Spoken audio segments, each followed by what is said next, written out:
तो दोस्तों, होली का त्यौहार यानी कि रंगों का त्यौहार आपके जीवन में खुशियों भरे रंग लेकर आ रहा है। और इस होली के त्यौहार पर हम ऐसे कुछ उपाय कर लें जो कि हमें कई तरह की परेशानियों से निजात दे दें। परेशानियां कई तरह की होती हैं। आपने कई तरह की परेशानियां हो सकता है इस वर्ष में झेली हो, चाहे वो किसी प्रकार के दुश्मन हो, बीमारी हो, पैसे के झंझट हो या कुछ भी हो। इस होली के त्यौहार में आपके लिए कुछ ऐसे उपाय आज मैं आपको बताने वाला हूं, जो आपने कर लिए तो आपके जीवन से इन परेशानियों का भी होलिका दहन की अग्नि में खात्मा हो जाएगा। तो इन उपायों को क्यों हम होली के दिन ही कर रहे हैं? देखिए, हमारा शरीर है, हम अपने शरीर की ज़रूरतों को पूरा करते हैं। हम जैसे खाना खाते हैं, इसी तरीके से हम कोई भी उपाय करते हैं, वो त्यौहार का कुछ एक पीक टाइम होता है। और होली का त्यौहार ही त्यौहार है जो जीवन में खुशियां लेकर आए। और खुशियां तभी आती हैं जब जीवन से दुख जाए। और जो भी आपकी परेशानियां हैं वो भक्त प्रहलाद की तरह आपको जीवन में एक प्रोटेक्शन देती रहें। और होलिका जो कि आपके जीवन में परेशानियां हैं वो होली की अग्नि में दहन हो जाएं। इसी तरीके से दीपावली को जैसे कि हम पूजा करते हैं अपने घर में धन लाने के लिए, पर दीपावली की पूजा हर प्रकार की तंत्र सिद्धियां पाने के लिए भी होता है। नज़र दोष, किसी प्रकार के दुश्मन वगैरह है, इनको अपने जीवन से हटाने के लिए होता है। ये दुश्मन क्या है? ये परेशानियां हैं, या अनसीन एनर्जीज होती हैं या सीन एनर्जीज जो आपके प्रत्यक्ष रूप में आपके जीवन में आपको टकराती हैं। इसी तरीके से जब भी आप अपने जीवन में परेशानियां झेल रहे हो, चाहे वो बीमारी है, चाहे वो डर है, चाहे वो चिंता है, चाहे वो किसी प्रकार का नज़र दोष है, किसी प्रकार की ऊपरी बाधा है, घर में पैसों का ना टिकना, घर में क्लेश रहना, आपके काम धंधे पर कोई नज़र लग गई, आपका काम धंधा अच्छा चलता था पर वो चलना बंद हो गया, आपके करियर में कहीं प्रॉब्लम आ रही है, आपके जीवन में हर प्रकार से रुकावटें आ रही हैं, आपको किसी प्रकार से डर, चिंता, वहम या मानसिक उलझनें पैदा होनी शुरू हो गई हैं, किसी प्रकार से आप रात को जागते रह रहे हो, आपको कोई डर, परछाई या किसी प्रकार से ऐसे लगता है कि आप किसी ने कुछ आपके ऊपर कर दिया है, तो ये होली का दहन का समय आपके लिए बिल्कुल उपयुक्त है। आपको मैं सभी उपाय बताऊंगा, सभी उपायों को कैसे करना है। और आपके लिए प्रत्येक वर्ष की तरह इस वर्ष भी आपके लिए होलिका दहन पोटली आपके लिए तैयार की गई है। ये होलिका दहन पोटली जैसे कि हर वर्ष में सिर्फ 2 ही ऐसे मौके आते हैं जिस समय में मैं आपके लिए पोटली का आयोजन करता हूं, पर यह होलिका दहन पोटली पिछली बार भी आप लोगों ने मंगाई, इस बार भी आप मंगा सकते हैं। पर जो नहीं मंगा सकते हैं उनके लिए क्या उपाय है? आपके यहाँ पर अग्नि की व्यवस्था नहीं है, उनके लिए क्या उपाय है? आप कहीं ऐसी जगह रहते हो जहाँ होलिका दहन नहीं होता है, उन सब की चर्चा और वो सारी की सारी आपकी दुविधाएं मैं आज आपकी दूर करने वाला हूँ। तो दोस्तों, होलिका दहन जो कि 6 मार्च को है, फागुन का एक ऐसा कि जीवन में एक तरह से खुशियों का, ये हर्ष उल्लास का एक समय होता है। और इस फागुन के महीने में 6 तारीख को होलिका दहन होता है जो कि संध्या के समय होता है। और होलिका दहन आपके मोहल्ले में होता है या फिर आपके यहाँ कहीं पर कोई मंदिर वगैरह है वहाँ होता है, या फिर कुछ लोग इकट्ठे होकर लकड़ियाँ वगैरह खरीद कर इस प्रकार से होलिका दहन करते हैं। तो लकड़ी वगैरह ये सब खरीदना अगर व्यवस्था हो सके तो आप होलिका दहन की सामग्री में अपना सामर्थ्य अपना दे सकते हैं, अपना आप किसी प्रकार से उसमें इन्वॉल्वमेंट अपनी कर सकते हैं, किसी प्रकार से सहयोग कर सकते हैं। ये करिए, ये ज़रूरी है। हर एक त्यौहार की कुछ ना कुछ इम्पोर्टेंस है। जब हम इन्हीं त्योहारों से दूर जाते जा रहे हैं तभी तो हमारे जीवन में परेशानियां आ रही हैं। पहले के समय में हमें कुछ हमारे नियमबद्ध काम हुआ करते थे कि हाँ, त्यौहार आता था, हमें नहीं पता कि वो उपाय है, पर वो उपाय के रूप में हम कर लेते थे। पर आज के टाइम में वो करते ही नहीं है, तो परेशानियां तो नेचुरल आ रही हैं।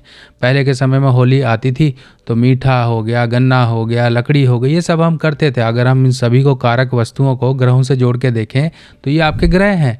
अगर हम ये नहीं कर रहे हैं तो परेशानी आ रही है, और यही परेशानी को अब हम हटा सकते हैं अगर आपको ये बातें समझ आ गई तो। पहला काम तो ये करना है, होलिका दहन देखिए 6 तारीख की संध्या को है, तो आपको होलिका दहन वाले दिन ही कुछ सामग्री खरीद लेनी है। अगर मान लीजिए आपका काम धंधा नहीं चल रहा है, आपकी मैरिड लाइफ में प्रॉब्लम है, या आपके काम धंधे एक तरह से कोई भी जीवन की चीज़ें अटक गई हैं, तो क्या करना है? आपको लेनी है जौ। 1 मुट्ठी जौ ले लीजिए। 1 मुट्ठी जौ, जिसे बारले भी कहते हैं, ये फोटो में भी आप देख सकते हो। जौ लेने हैं। और आपको लेने हैं बताशे आप 7 की क्वांटिटी में ले सकते हैं या 12 की क्वांटिटी में ले सकते हैं। ये बताशे आपको ले लेने हैं। ये सामग्री आपकी अलग रखी जाएगी और यही उपाय के रूप में काम आएगी। बाकी जैसा कि आप होलिका दहन के वाले दिन पूजन करते हो, आप सिंदूर ले गए, आप कलर ले गए, अबीर वगैरह ले गए, ये सब चीज़ें ले जा सकते हो। ये आपके अलग पूजन में जो होलिका पूजन होगा उसमें आपके काम आएंगी, पर उपाय के लिए जौ और बताशे आपको अलग रख लेने हैं। अब आपको क्या करना है, मान लीजिए आपके काम धंधे में कहीं परेशानी है, काम धंधा नहीं चल रहा है, तो अपनी शॉप, अपना ऑफिस या कुछ भी, या आप अपने ऑफिस या फिर अपने काम धंधे के नाम से वो सामग्री को आप प्रार्थना स्वरूप उसको कर लीजिए। मान लीजिए शॉप है तो उसको घुमा लीजिए। अगर आप अब खुद से आप डील करते हैं, कोई ऑनलाइन काम है, कुछ इस तरह से काम है, तो अपने सिर से 7 बार एंटी क्लॉक घुमा लीजिए। इस तरह से घुमा लीजिए। ये प्रोसेस रहेगा काम धंधे या किसी तरह की बाधा को दूर करने के लिए।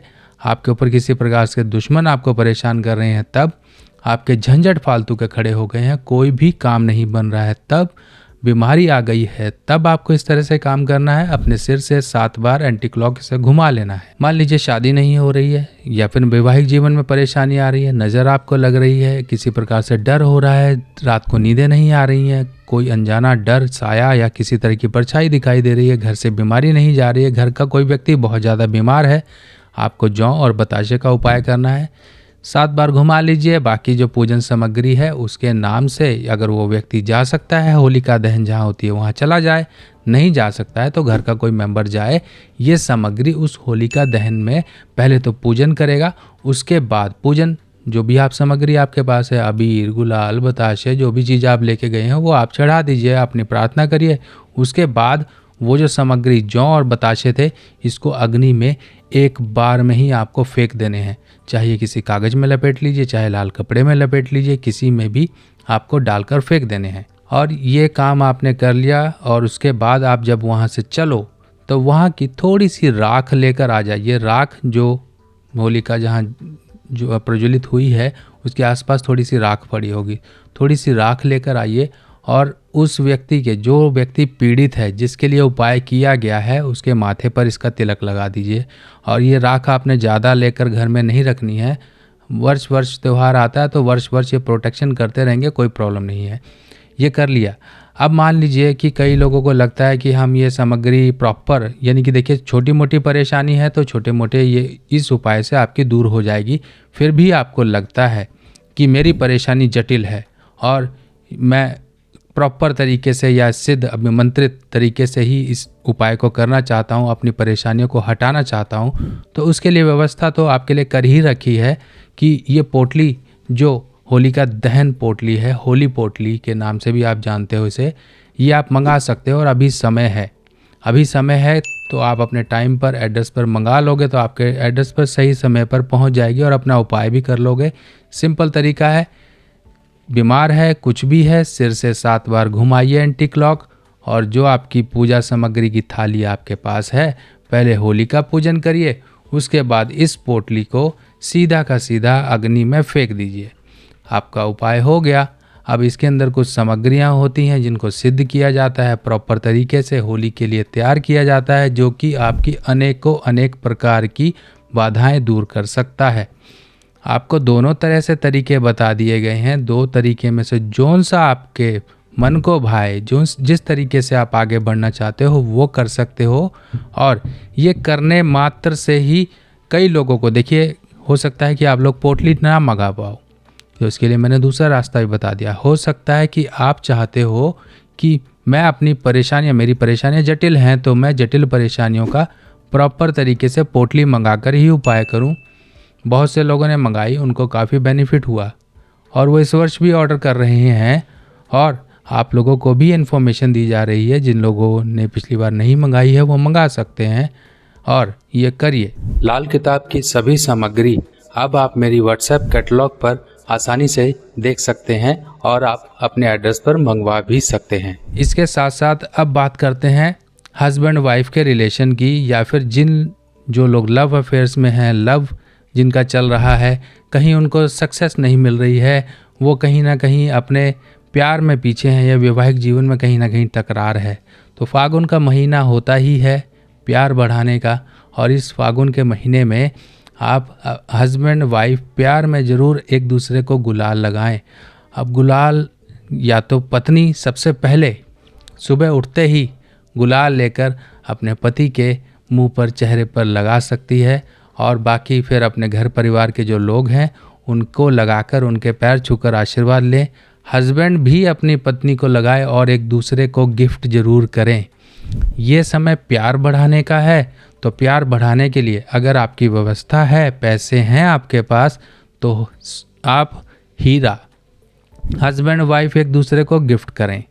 अगर मान लीजिए बजट नहीं है तो हस्बैंड अपनी वाइफ को ज़रूर गिफ्ट करे हीरे का, चाहे लॉकेट हो सकता है, चाहे कान की हो सकती है, चाहे रिंग हो सकती है, कुछ भी ऐसी चीज़ गिफ्ट करें। अगर आपको लगता है बजट हीरे का भी नहीं है तो फिर दूसरी चीज़ें हैं, जैसे कि मैं पिछली वीडियोस में बता चुका हूँ, मोज़ोनाइट जेमस्टोन का लॉकेट, रिंग या फिर किसी भी तरीके से एक दूसरे को गिफ्ट करें। हस्बैंड वाइफ कर सकते हैं, लव पार्टनर्स कर सकते हैं, ये करिए। और क्योंकि ये दिन है ऐसा, ये समय आया है और इस पीक समय में, इस बिल्कुल उपयुक्त समय में उपयुक्त तरह का उपाय किया गया, आपके जीवन में उपयुक्त तरह के असर भी देगा। क्योंकि आपकी इंटेंशन उस माहौल में, उस मौसम में, उस वस्तु में समा जाती है और इन्हीं वस्तुओं का एक्सचेंज किसी न किसी रूप में आपकी इमोशंस और आपके प्यार को एक्सचेंज करता है। प्रॉब्लम्स हैं, किसी प्रकार से प्यार को और बढ़ाना चाहते हो तब आप ये काम करिए। बाकी इन छोटे छोटे उपायों से आप अपने जीवन को सुधार सकते हो। ये मौके जो आते हैं इनको जाने नहीं देना चाहिए। चले जाते हैं तो बाद में इंसान हाथ ही मलता है और रिग्रेट करता है कि काश मैं कर लेता या कर लेती तो शायद कुछ हो जाता और इतनी परेशानी ना होती। आपको सही समय पे ये जानकारी दी जा रही है, बस आपको करना क्या है, मौके का फ़ायदा उठाना है और अपने उपाय कर लेने हैं। बाकी मिलते हैं और जानकारियों के साथ नई वीडियो में, तब तक के लिए अपने सुभाष भाई को आज्ञा दीजिए। नमस्कार।